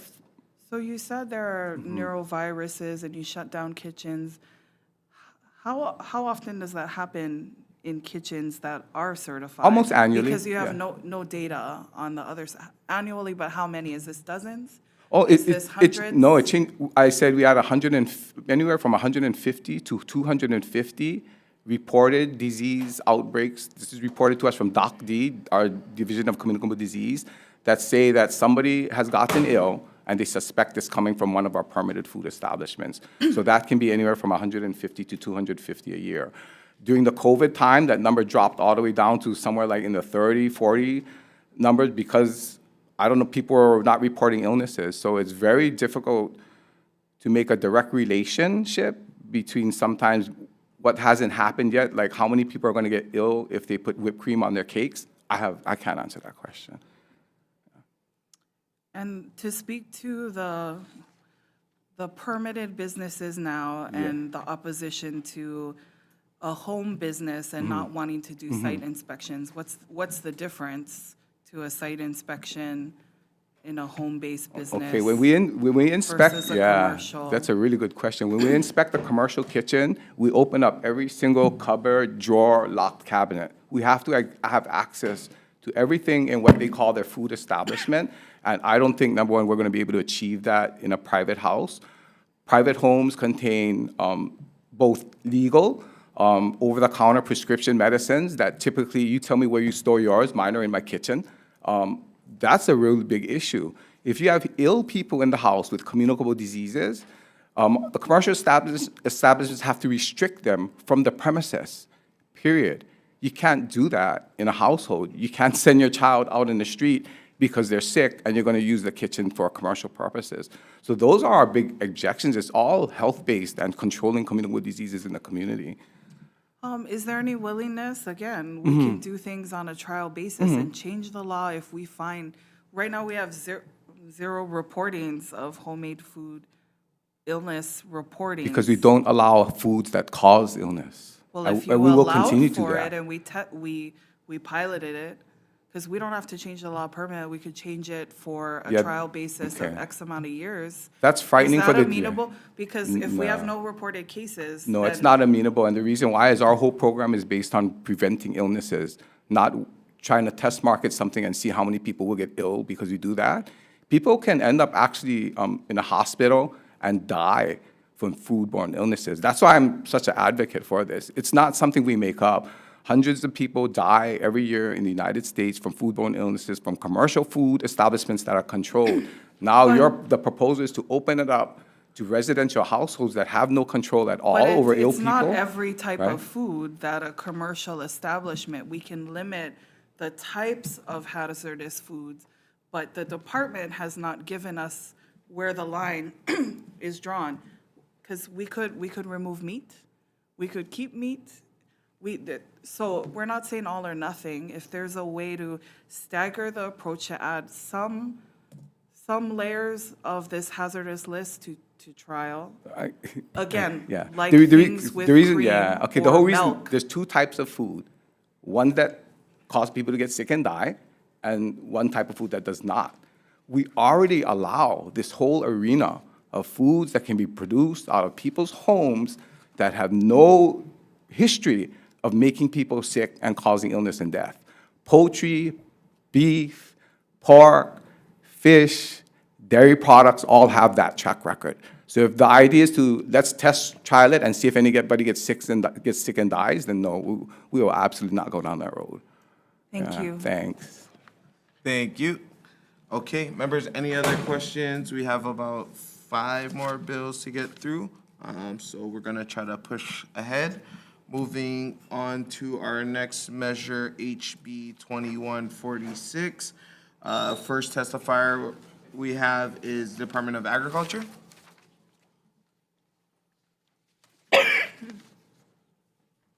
Dexter Kishida, Department of Agriculture. We stand on our written testimony. Thank you. Thank you. Moving on to our next testifier, we have ADC. In support. Moving on to our next testifier, we have Hawaii Farm Bureau.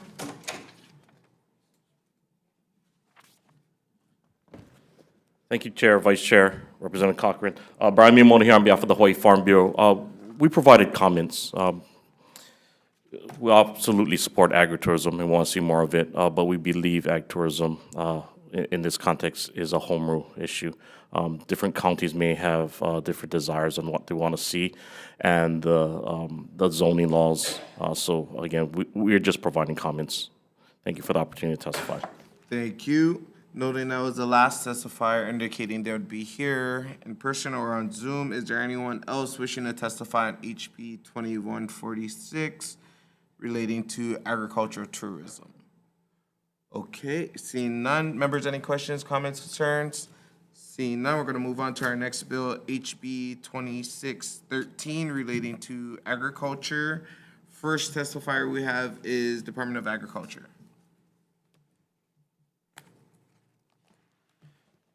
Thank you. Dexter Kishida, Department of Agriculture. We stand on our testimony in strong support of this measure. Thank you. Thank you. Next testifier we have is Hawaii Coffee Association. Okay. Aloha Chair, Vice Chair, Chris Manfredi testifying on behalf of Hawaii Coffee Association.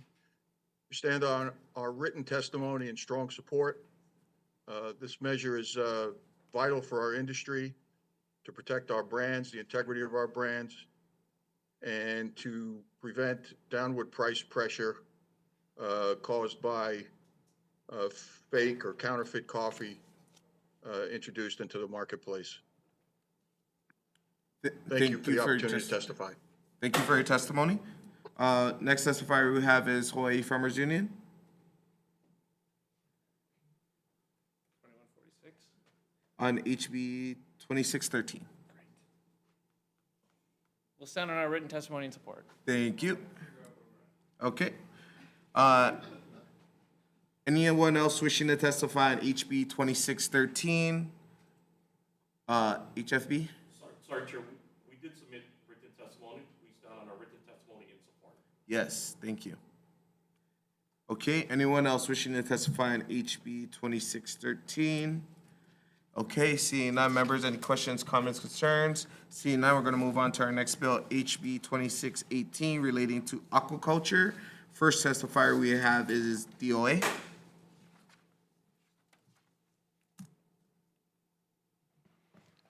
Thank you very much. Similar to the prior bill, this is sort of the other half of the industry, and we stand in support. Thank you. Thank you. Next testifier we have is EDC in support. Next testifier we have is Hawaii Farm Bureau. Thank you, Chair. The Hawaii Farm Bureau was down. It's written testimony in support. Thank you. We have a number of testifiers in support of this measure. Anyone else wishing to testify on HB 2618? Seeing none, members, any questions, comments, or concerns? Seeing none, we're going to move on to our next measure, HB 2758, relating to agriculture. First testifier we have is DOA.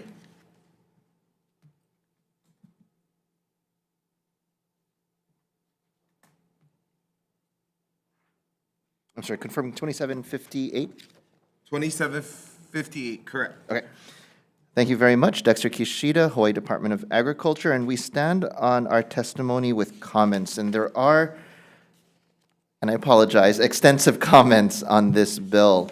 One thing I would like to highlight is the department really to implement a lot of what the bill suggests is the creation of a division, and so that's delineated with a total estimated cost to start the division at approximately 120 million, with residual year after year costs of about 30 million to create a really robust division to enact everything in this bill. Thank you. Thank you.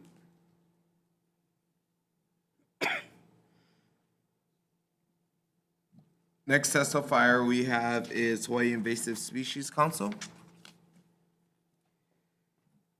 Yeah, aloha, Chair, Vice Chair, members of the committee, or Representative Cochran, nice to see you. Chelsea Arnott on behalf of the Hawaii Invasive Species Council program support over there, and we stand on our written testimony in support. And I just want to highlight and also applaud the drafters and introducers of this bill. I mean, this is like highlights everything in the Hawaii Interagency Biosecurity Plan, which is our 10-year path forward of improving biosecurity here in Hawaii. And I highlighted a few of the really direct actions and connections of what is in this bill and how that addresses many of the actions outlined in the biosecurity plan, which was endorsed by all the departments that are represented on the council, including the Department of Agriculture and Department of Land and Natural Resources, and really appreciate the opportunity to testify on this measure. Mahalo. Thank you.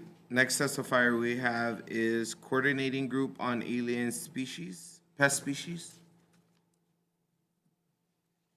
Aloha, Chair, Vice Chair, members of the committee. Christy Martin with Coordinating Group on Alien Pest Species, or CGAPS.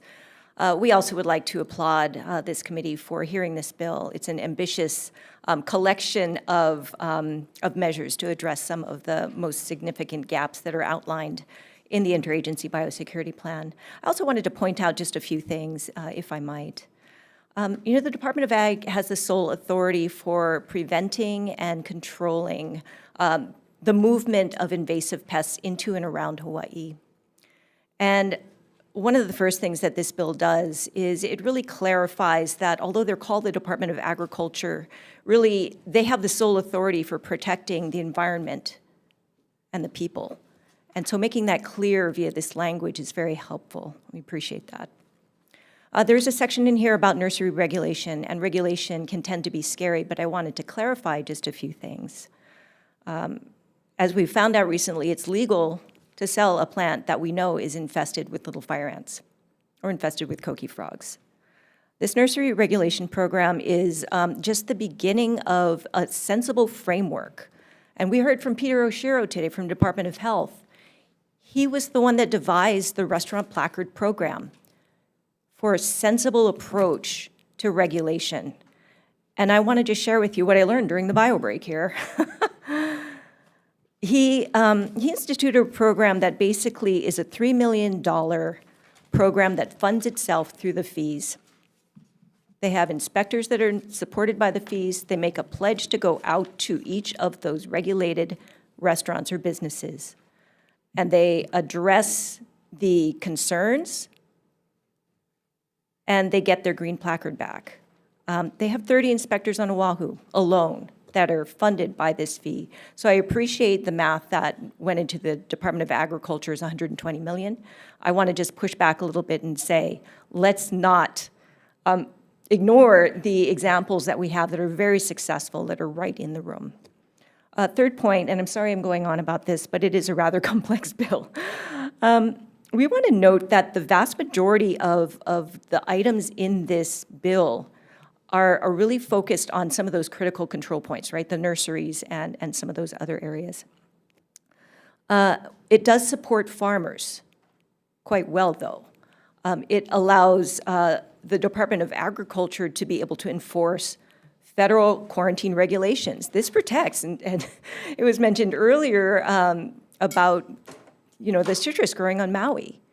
This legislation would protect those because it automatically adopts the protections from citrus diseases coming into Hawaii. There's a lot of good sense measures in this, and we appreciate you hearing it. Happy to answer other questions. Mahalo. Thank you. Next testifier we have is Hawaii Farm Bureau. Thank you, Chair. The Hawaii Farm Bureau will stand on its written testimony, providing comments. Thank you. Next testifier we have is Sierra Club of Hawaii. Good morning, Chair, Vice Chair, members of the committee. Wayne Snock of the Sierra Club of Hawaii. I'll just be really brief. You know, if we, these are the kinds of provisions that could have helped, prevent the little fire ant from infesting Hawaii Island. That could have maybe stopped it from landing here on Oahu and then spreading on this island. It could have helped stop the coconut rhinoceros beetle, which is like devastating this island, including on the west coast of Oahu. And at this point, we don't, people are saying game over with CRB on this island, and now we're just trying to keep it from spreading to others and spreading across their landscapes. And so, we need to do something. I'm so grateful for the committee for hearing this measure, for the introducers, and otherwise just, I'll stand on our testimony and strong support. Thank you. Thank you. We have a number of individuals in support and two in opposition. Anyone else wishing to testify on HB 2758? Chair, Vice Chair, committee members, Hunter Hevelin here on behalf of Hawaii Farmers Union. We also submitted some written testimony that seems like may not have made the cutoff, but we, in the past few months, I've been traveling to visit with our chapters across the state, and it was striking to see for how many invasive species and pests were such a significant issue to their operations. So we view this as an important measure to help making steps towards regulation of these industries and addressing some of these critical issues to agricultural productivity. Thank you. Thank you. Thank you for your testimony. That was the last person indicating they would be present to testify on HB 2758. Okay, members, any comments, questions, concerns? Seeing none, we're going to move on to our last measure. HB 2737.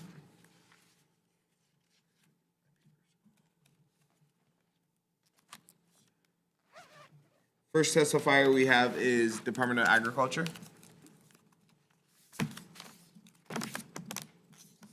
Thank you, Chair, Vice Chair, Committee. Dexter Kishida, Hawaii Department of Agriculture. We stand on our comments. Thank you. Thank you. Next testifier we have is Hawaii Thousands Friends. In support, we have Keep the North Shore Country, former Senator Gil Rivera. How's it going, Senator? Aloha. Thank you, Chair, for hearing this, Vice Chair and committee members. My name is Gil Riviere. I live in Waialua.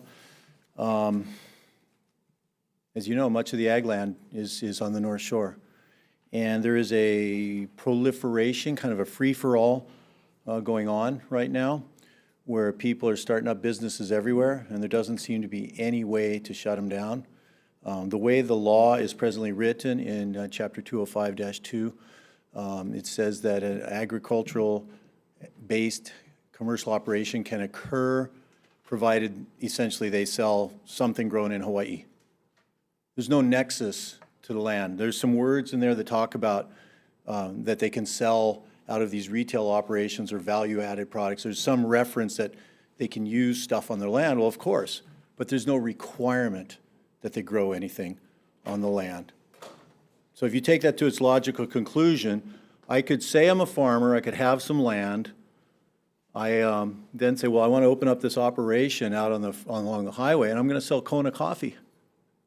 So I'm supporting agriculture in Hawaii. So we have a problem. There's not a nexus to the land. The purpose of this bill, I think, is to be the vehicle to figure out a way forward. If the opposition to this bill is that it's too difficult to identify what is value added or the percentage of crops grown and placed in the product, then maybe we need to look at a different way. But maybe the bill should be amended if that is a showstopper. Maybe there needs to be a requirement in the law that says you have to actually be growing something on your land. And maybe that you have to file a report. If you're going to do this accessory business, maybe you should have to file an annual report saying what you are actually growing, why you are, in fact, an active producer of land. And I know the day has gone long, so I'll try to wrap it up here. There's no enforcement. It's out of control. There are examples in the testimony that you can see. There's a guy that's trying to open up an agricultural accessory business on the North Shore. He's going to sell pizza and sandwiches, coffee and tea, and some tinctures that he's going to distill on site. His land is fallow. His application to the county for this conditional use permit shows fallow land. He admitted when he was challenged in the Zoning Board of Appeals that he's not growing anything on the land, and he's not going to until he gets his permit to open his pizza shop. So we're abusing agricultural land, we're violating zoning, we're blowing things apart because of the giant loopholes in the law. And I would ask that this committee please keep this bill alive. I know it's going to require some debate back and forth on what the proper mechanism is, but I encourage you to please keep it moving. Thank you for listening to my comments. Thank you. That was the last person indicating they would be present to testify on HB 2737. Anyone else wishing to testify? Hawaii Farm Bureau? Thank you, Chair, Vice Chair, members of the committee. Brian Miyamoto here on behalf of the Hawaii Farm Bureau. We didn't submit any testimony. It was late. The posting, we apologize, we did see it late. I think it was an add-on bill. We do have concerns with the bill. Enforcement needs to happen. The intent of the law is to support farmers and ranchers. And 205-2 does say owned and operated by a producer. Maybe that can be improved upon so that it is the farmer. But the law was amended in the past because not every farmer has property on a road. And so it was an equity issue. And it was expanded to allow a farmer who has property fronts a road to do a roadside stand to sell products from other farms that maybe are landlocked or from other parts of the state. Again, with the insistence that it is locally produced or fresh is local and value added. Again, when we get to the value added, when we start talking about percentages, not every value added product that's truly a local value added product is going to make that percentage threshold. Chocolate, you could use cacao, local cacao, but the other ingredients may decrease it. I know that's not necessarily this. We want to allow our farmers and our ag producers to continue to operate these roadside stands, these other activities. The previous speaker brought up pizza and sandwiches. If you go down to Kahuku Farms, a true ag or tourism operation, a true farm, they sell pizza and sandwiches. So the impact may be that we start looking at shutting down some of these farm stands and other commercial agriculture retail businesses that are supporting those farms. We keep talking about needing value added, more value added. This is a mechanism to support that, but again, we do need the enforcement. We agree with the previous speaker. We don't want to see these businesses come up and just sell. But again, we would like to allow Kuku Farms to sell products from Maui that are truly local products from Kauai. This bill sounds like it would restrict that also. So it'd be very restrictive to basically sell what you grow. And you could be a farmer that grows bananas, that maybe has bordering farms that do other products, but now you can only do bananas on your roadside farm or stand. and for some that may not be worthwhile. So thank you for the opportunity to bring up some of our concerns with the legislation, and we would work with the committee to try to propose maybe some fixes to tighten up the law so that we have less abuse. Thank you for the opportunity to testify. Thank you for your testimony. Anyone else wishing to testify on HB 2737? Thank you, Chair, Vice Chair, members of the committee. Hunter Hevelin on behalf of Hawaii Farmers Union. Similar to previous testimonies, we stand in support of this bill and would offer the the idea that there's critical importance in attaching this commercial use to be an accessory to agricultural use of the lands. There are a variety of ways that this could be pursued. The review of Schedule F in terms of actual farm incomes is one mechanism. Other states have also explored actual registration of farm operations that could then be cross-referenced for, say, getting your roadside permit or your pizza shop. So you're able to actually take a data set about who's commercially producing and then use that for a lot of other regulatory structures. So definitely want to just emphasize that while cross-selling for farms that may be landlocked or addressing some of the 51% thresholds of value added can be difficult to govern, we do want to make sure that this type of commercial activity is solely an accessory to agricultural production. Thank you. Thank you. Any other testifiers on HB 2737? Seeing none. Members, any questions, comments, concerns? Seeing none, we're going to recess for decision-making. Recess.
Reconvening our 9:30 a.m. Agriculture Committee agenda for decision-making. First measure we have on our agenda is HB 2001, relating to restorative aquaculture. Chair's recommendation is to pass this out as an HD1. We're gonna adopt recommendations from KUA. We're gonna make some technical amendments for clarity, consistency, and style. We are also gonna blank out the appropriation and defect the effective date to July 1st, 3000. Any comments, questions, concerns? Rep. Cochran? Oh, no. Oh, Sorry, okay. I was just getting ready to vote. Got it. Sorry. No worries. Okay, seeing none, Vice Chair for the vote. Thank you, Chair. Voting on HB 2001, Chair's recommendation is to pass with amendments. Both Chair and Vice Chair vote aye. Representative Cochran. Aye. Representative Lowen. Aye. Representative Peruso. Aye. Representative Woodson. Aye. Representative Ward, excused. Chair, your recommendation is adopted. Thank you, members. Moving on to HB 2883 relating to school meals. Chair's recommendation is to pass this out as an HD1. We're gonna remove language that seems to disparage local beef products. We're gonna add language that defines the term plant-based, and we're gonna defect the date to July 1st, 3000. Any comments, questions, concerns? Seeing none, Vice Chair for the vote. Thank you, Chair. Voting on HB 2083, Chair's recommendation is to pass with amendments, both noting the presence of all members except the excused absence of Representative Ward, anyone with reservations, or anyone voting no. Chair, your recommendation is adopted. Thank you. Moving on to our next measure, HB 2136, relating to agriculture. Chair's recommendation is going to pass this out as an HD1. We're going to add language that requires reporting of geospatial data.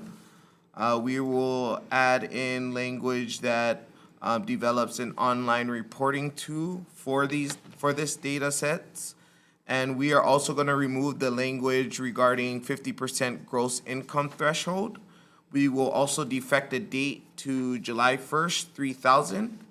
Any comments, questions, concerns? Seeing none, Vice Chair for the vote. Thank you, Chair. Voting on HB 2136, Chair's recommendation is to pass with amendments, noting the presence of all members except the excused absence of Representative Ward. Any members voting with reservations or voting no? Chair, your recommendation is adopted. Thank you, members. Moving on to HB 2138 relating to agriculture education. Chair's recommendation is to pass this out as an HD1, defecting the date to July 1st, 3000. Any comments, questions, concerns? Seeing none, Vice Chair for the vote. Voting on HB 2138, Chair's recommendation is to pass with amendments, noting the excused absence of Representative Ward. Anyone voting with reservations? Anyone voting no? Chair, your recommendation is adopted. Thank you, members. Moving on to HB 2140 relating to ornamental ginger. Chair's recommendation is to move this out as an HD1. We're just going to defect the date to July 1st, 3000. Any comments, concerns? Seeing none, Vice Chair for the vote.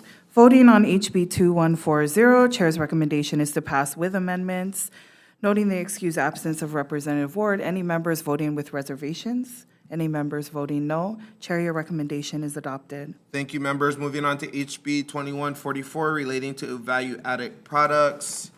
Chair's recommendation is to move this out as an HD1, making technical amendments for clarity, consistency, and style. We will also be defecting the date to July 1st, 3000. Any comments, questions, or concerns? Seeing none, Vice Chair for the vote. Voting on HB 2144, Chair's recommendation is to pass with amendments, noting the excused absence of Representative Ward. Anyone voting with reservations? Anyone voting no? Chair, your recommendation is adopted. Thank you, members. Moving on to HB 2146 relating to agricultural tourism. Chair's recommendation is to move this out as an HD1. We're going to remove the term and definition of bona fide agriculture activity and clarifying the agriculture activity term used on farming operations for clarity and consistency in this bill. We will also be defecting the date to July 1st, 3000. Any comments, questions, or concerns? Seeing none, Vice Chair for the vote. Thank you, Chair. Voting on HB 2146, Chair's recommendation is to pass with amendments, noting the excused absence of Representative Ward. Is any member voting with reservations? Any member voting no? Chair, your recommendation is adopted. Okay, members, moving on to HB 2613 relating to agriculture. Chair's recommendation is that we move this out as an HD1. We're going to make some technical amendments for clarity, consistency, and style. We will also be blanking out the appropriation and defecting the date to July 1st, 3000. Any comments, questions, or concerns? Seeing none, Vice Chair for the vote. Thank you, Chair. Voting on HB 2613, Chair's recommendation is to pass with amendments, noting the excused absence of Representative Ward. Anybody voting with reservations? Any members voting no? Chair, your recommendation is adopted. Thank you, members. Moving on to HB 2618 relating to aquaculture.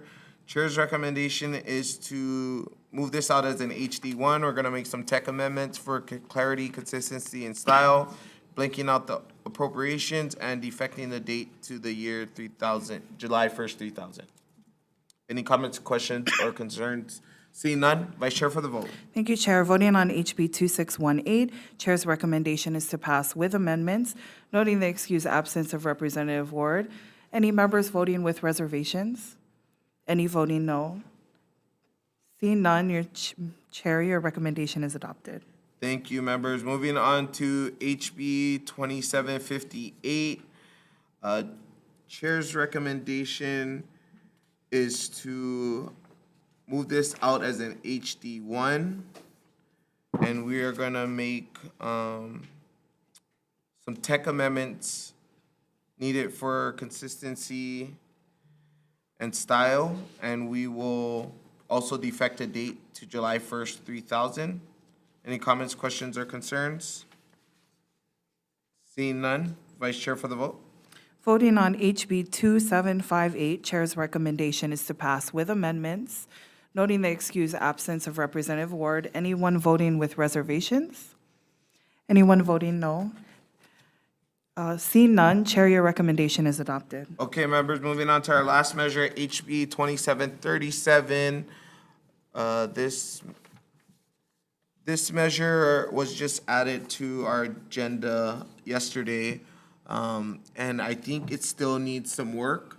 And so we're going to turn this into a HD1. Based on conversations with committee members, I think there is still some concerns how this may impact the agriculture industry.